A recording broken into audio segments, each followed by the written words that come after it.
Yen kind tweet from Chris Wado, CEO. What is also na sika ni botoma. E kombe do anopa na wani so nyina brimu. E na nkofo a comment bebre na strong man be na e comment say we dey egbo Jekun Francis atọ na so. Enti na me fa chirem na boys ndem bunya wo munie premature ejaculation e dey say mu chiremu we ya na me dey ma no. E scientifically proven. Asema bra yi kan. Esre ba scientifically proven. Enti me see like video no na share mo bi na ka kire ni say ene de Chris Wado strong man be na ke ye bo Jekun Francis combo na me de bro mpacho damela heba fo ni kuramase a me de na disu ane bro wo de na malaria wo de typhoid omo bo tu ase me kokora fa numbers na from ena Legacy Life Choice International de mushroom e2 yare wa wontumi nda mpacho wa general will be wo pe cafe bi anom ase wa kwa ejuma wo de mushroom extract yes ade no or toothpaste a won sensitivity ebe ko from the fa numbers na frɛ na yento aso me pacho sankomo e bedi ni so important here so many years ago na opa aduane abebre pa na entise ne ya restaurant fo abu a o ma me anu aduane ko atimi ko so am fie ko pe bedi no first na waduane san wo fie a wo betwa nkwansini mo bekọ ahayo ansa monya aduane foforo adi ntina sa aduane eni fie ana ye ni standby a na ye tete ye di tu asi so no na ye life threatening fa sa ade ni tuti maka kire say the way na ye nipa bia no mo born no the foundation e won sunsun so we nipa bia no so enne na ade bia AC bia fi wa adwen no e ba cho se ekom de o na se sika ni boto na aduane ni ho a de AC ni ekom ne de wa o brain no what is it gauge no there's a center in our brain for the hypothalamus on the this adwuma we nyina on ye nipa aduane manager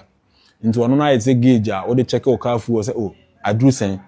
into so hu se aduane a drop wo mu a na wa send signal e de akoma babia osto ni nuane nti stomach or the bi ko or the bi akọ liver no ho or the bi akọ muscles no or the bi akọ fat cells no na wanya feedback me patcho di sika wona taaso ana aduane hye ne dem no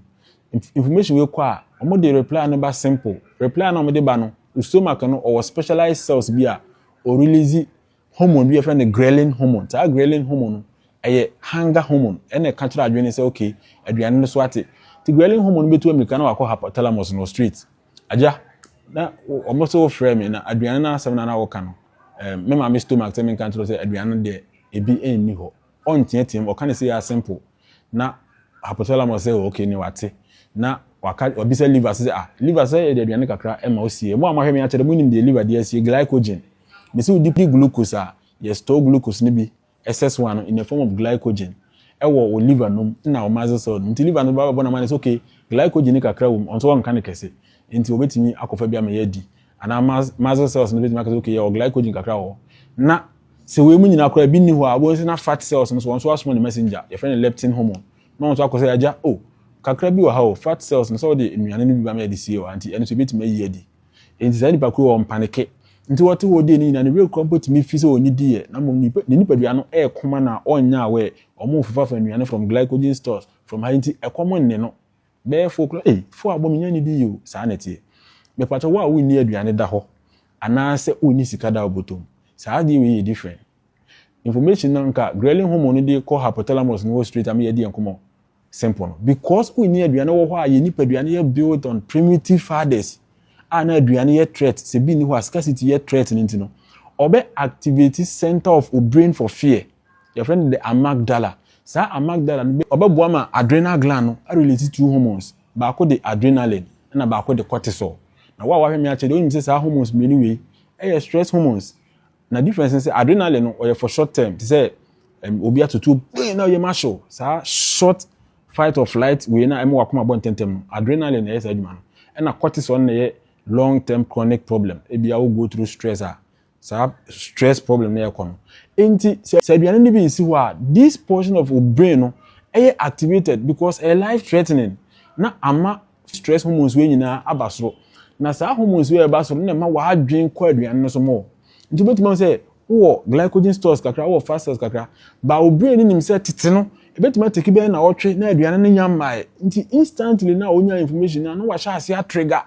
and or release so many things including dopamine be ma obi aduane di a akono obo na okon do aduane na obi de bomu bi atwam ha na saa ne ma ne nyina ohu obi de na o minitaso ne nyina dopamine so adwuma no na ama why serious o pe aduane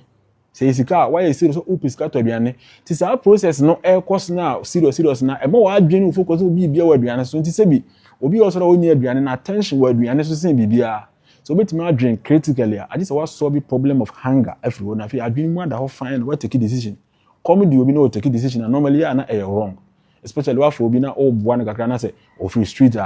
comedy no the decision making a poor oba na onya aduane di a different thing nti also we business owner also for afutu film no hu nipa we employ no but the same thing na premature ejaculation say obema bi ekohia oba for the first time na say ehu onimu okohia oba akro na the first place that air activated no aside everything air the amygdala na maka ho asem bi nti the same pathway nti adrenaline beba cortisol beba from the adrenal glands e be release aba eba sa we are stressed already so what your body is trying to do is that your body doesn't know why you are stressed and why you fear what you are about doing so he wants you to finish so fast so that you can relieve from the stress because stress is not nipa duamu cha e won sunsun so wo so saa de na oye no dem we releasing it so fast so the be you bit get back to your normal life but also own pennies so what you do is that make sure say saa fear na ba no manipulate you fear na free ho either so take a deep breath and answer work your mind to be aware of this ebia na afi na ohwe body conference to unim